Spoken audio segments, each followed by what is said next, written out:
Hey, greetings everybody. Just checking in. Wanted to give you an update on the latest uh, product here, and that's this beastly contraption back here. Um, this is an adaptation of the popular real estate trading game Monopoly, and I base this off of my hometown. This is something that I had built in 2010. I produced several of these with all these aspirations of thinking that, maybe people would be interested in them. Didn't really take. I'd filed a patent application and reached out to Hasbro thinking that it was this grand idea and it would have been really, really cool. But in the end, it was one of those things that, hey, yeah, that's pretty cool. Not something that I would care to have or anything. So, but at any rate, despite the failed attempt at some sort of endeavor, business endeavor or something, it really got me to study this place that I was born, right? This place that I came out of. So, just some of the things that I really had to look at. Obviously the geography of the area. The town's right on the border, so you'd put that in, and then all of the different businesses. I decided to do the color groups with whether it's your newspaper or theater or your sort of art and knickknack shops, appliances, and automotive. With a color group here, you have your restaurant, your fuel services, your construction. This is near the Williston Basin over here, so oil field service is in there, as well as bars and restaurants, of course. There's a couple historic trading posts. This is right near the confluence of the Yellowstone and Missouri rivers, and there was two historic lift bridges built by the Great Northern Railroad here that are prominent in the area. So I featured those. But it's sort of a thing where if you were just passing through this town, this is a farming town of less than 1,000 people, so you would probably you wouldn't be able to identify any of these different aspects about the town, so it would really take an endeavor like this to go in and study everything that it has to offer. So what didn't I? I guess I can show you sort of how this works, but sorry, it's heavy. It's all ceramic tile, but you just pop the lid off here.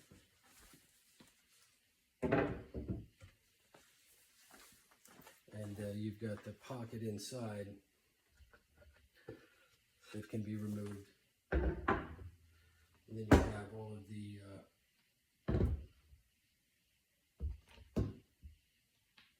rest of the game pieces and such are all in here. So what's picked up in here, obviously the bank is part of the game.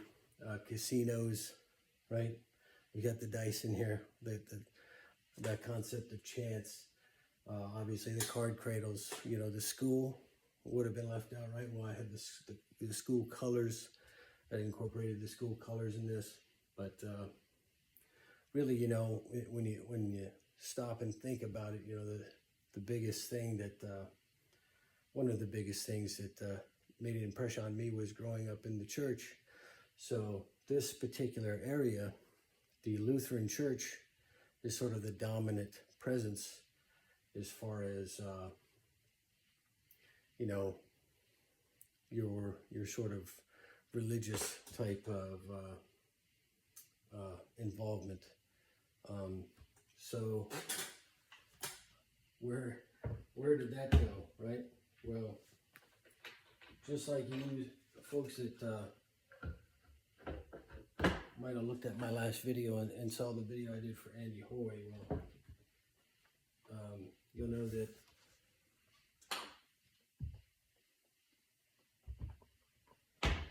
I created this type deal here, right? I don't know if you can see that real well, but yeah, this is the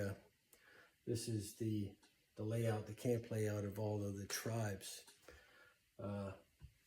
So we know that, you know, the Levites get pulled in to the center, and they don't really have any inheritance to speak of, except for this tiny little sliver right here of green, right? And I'll discuss this in another video, maybe next month. But really getting back to this concept of mother and father, honor your mother and father is the 5th commandment. And, you know, it might seem like just honor your parents, but, you know, it's a little bit more tricky than that. So if we think of the mother as sort of matter, right? Maternal matter, father, paternal pattern. You know, how do you honor both of those, right? How do I honor this particular place that I came up out of, and then still honor the father, which might be, right, how everyone else comes to know the father, right? That's sort of the all. So I think that's kind of what the tribe, the setup, this family, Jacob's family here is trying to communicate to us, because, you know, the opening in the King James Version, as I read it, the opening preface there will tell you that an 11-day journey becomes a 40-year agony. Well, so Levi doesn't really have any inheritance. And then, you know, Joseph was, you know, they thought he had died off. And then later it's found out that he didn't die off. And then to not upset the other sons, the other patriarchs, what do? Well, you adopt Joseph's 2 sons as your own, and that gives him the double birthright, right? Without ruffling any feathers. But if you look at this, you know, we have Judah, Issachar, Zebulun, Reuben, Levi, Simeon, Gad. We have Ephraim, Manasseh, Benjamin, Dan, Asher, Naphtali. So all 13. Levi is doing right, they've been pulled in to do the service. They're sort of, like I said, the government officials. They're held to a higher standard and keep the order of everything. So the other 12 that we have right here, you know, we have 12 sons there, but there's 4 different mothers.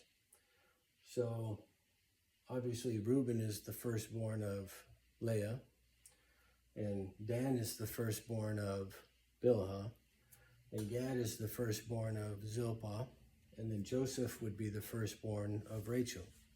And then Joseph, it would be Manasseh that would be his firstborn through Asenath, right? So we have these 12 sons, 4 different mothers, but the same father. And the book is telling us that, you know, an 11-day journey becomes a 40-year agony. Well, if we have 12, we could think of this as 12 that have an inheritance. You know, if you were to spend a day and try to understand how the other 11 tribes, how they come to see the Father, because we know they all have different blessings, right? They all have something different to offer to that shared table, right? So it's your effort that is your sacrifice. The product of your efforts is the fruit that you're throwing up onto the altar, which is sort of the shared table for all. And, you know, in terms of kind of understanding the biblical text, you know, there's a lot of different interpretations and a lot of families here that are seeing it a lot of different ways. So I think what it's trying to say is that if you're going to be so closed off with your own passion and pride towards your mother, you're not going to be able to understand how everybody else got there, right? You're going to sit there and you're going to do circles and sort of end up 40 years of agony when you could have just went through and strolled through the other 11 days through the other 11 camps to kind of understand how everybody else sees the Father. So, and of course, you know, pride and passion is something, you know, I think it's easy to honor your mother and where you came up.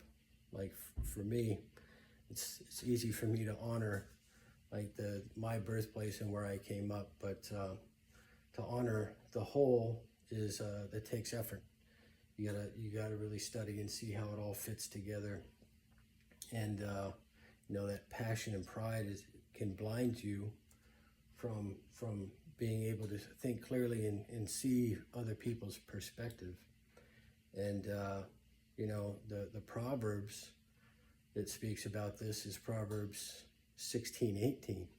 Okay, so and we know that that pattern of numbers is the pattern of growth. Okay, 1.618, and whether we're talking in nature, anything that's growing, or the cubit, right, the relationships to your arm, it's all this relative to phi. And we'll get into speaking about the mathematics in a later video as well. But really that growth, it's speaking about growth in 1618. That's the number for growth.